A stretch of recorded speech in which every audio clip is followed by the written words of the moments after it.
Welcome back to my kitchen, everyone. Today we are going to be making deep fried mimi. No, I'm just kidding. I would never eat you. I would never eat you. But seriously, today we're going to be making Tonkatsu. So first things first, I got some saran wrap. I had these pork cutlets sitting out for around 15 minutes or so, just to get them nice and close to room temperature. Here we go.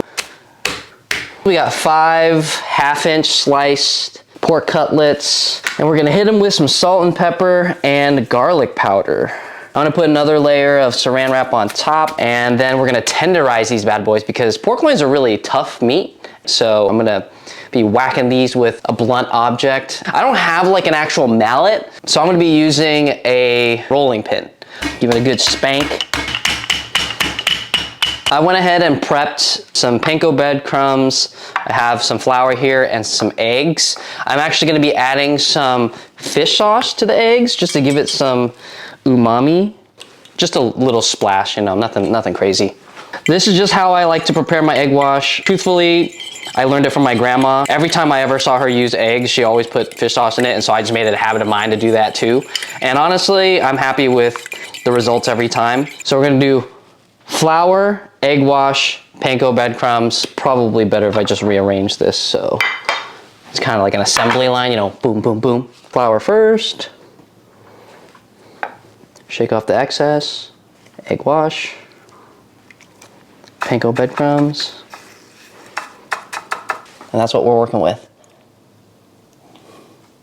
Don't be afraid to apply some good force to the meat when it's in the breadcrumbs. You really want to pack it in. So I got the oil heating up, and while it's doing its thing, we're gonna make the sauce. All it is ketchup, Worcestershire, oyster sauce, and a little bit of sugar. Now, I don't know proportionality-wise how much of each to put in. I just kind of eyeball it and do it to taste. I think the oil is ready for us to start frying, so let's get to it. In goes the cutlets. There we go.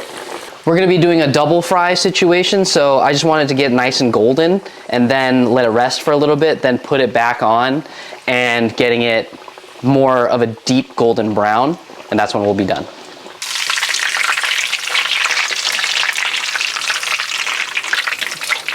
Now we're gonna take these bad boys and put them back in the oil to finish. And this is not gonna take that much time. It's gonna probably take like a minute and a half on each side. That's that color that I'm looking for. All right, y'all, the tonkatsu has been resting for a little bit. I think it's time to cut into one of these bad boys. Look at that. It's like a big old brown chicken nugget. Looks like it's cooked all the way through.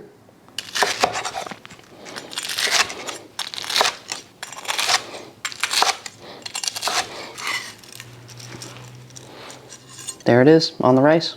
I'm gonna go in with that sauce, give it a nice healthy drizzle on top. More like splotch, it's not really a drizzle. And then just a little twist, I'm gonna add in a little bit of rosemary that I'm gonna throw on top as well, just to give it some herbaceousness.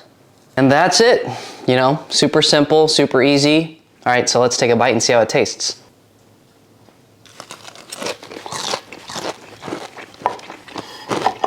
Oh man, super crispy.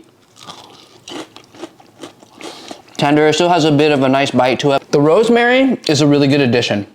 It's subtle, but it's definitely there. Wow.